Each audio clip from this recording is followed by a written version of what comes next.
Well, hello again, and welcome to the VK6CS Fun with Amateur Radio channel.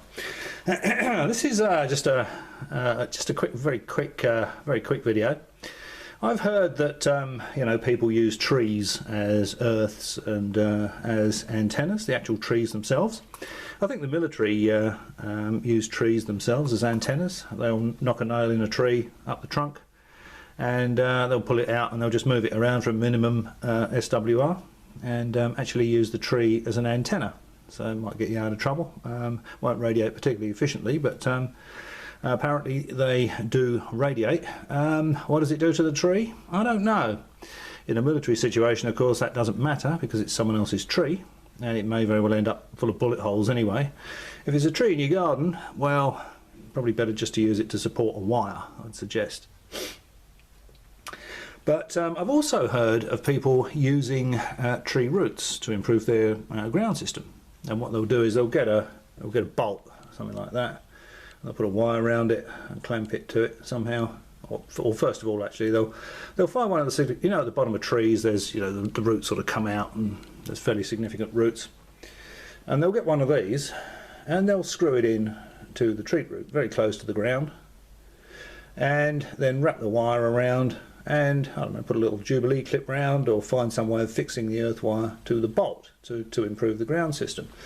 I heard about that and I tried it.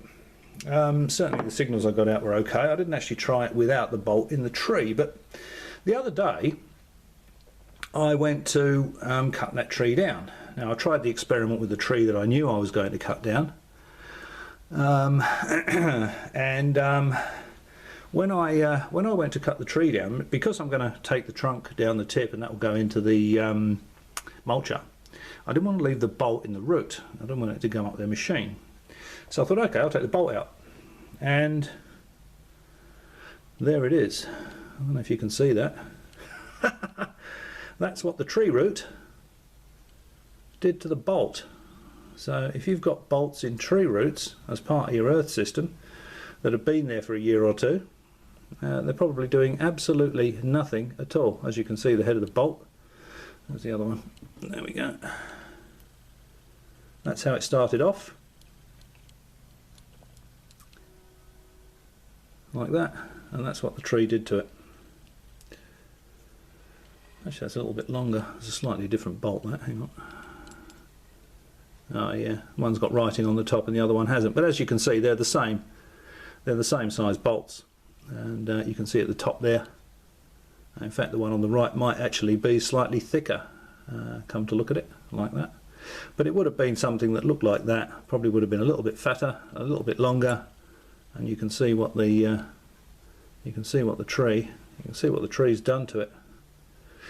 So if anyone's thinking of using tree roots as earthing systems, or to improve your earthing system, probably okay on a temporary basis. So if you're going to, it didn't seem to hurt the tree, by the way. It did make a black mark around it, as though it was trying to heal itself. And obviously, when I took the bolt out, this is what was under the black mark.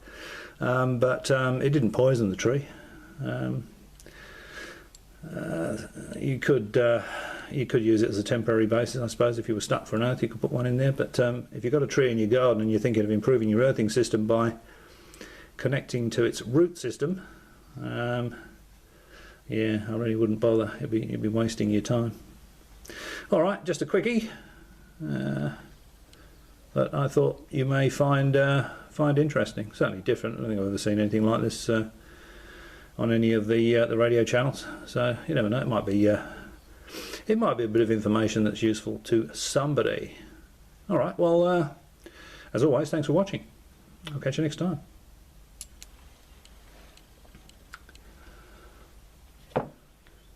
Need a hand to turn the camera off, of course.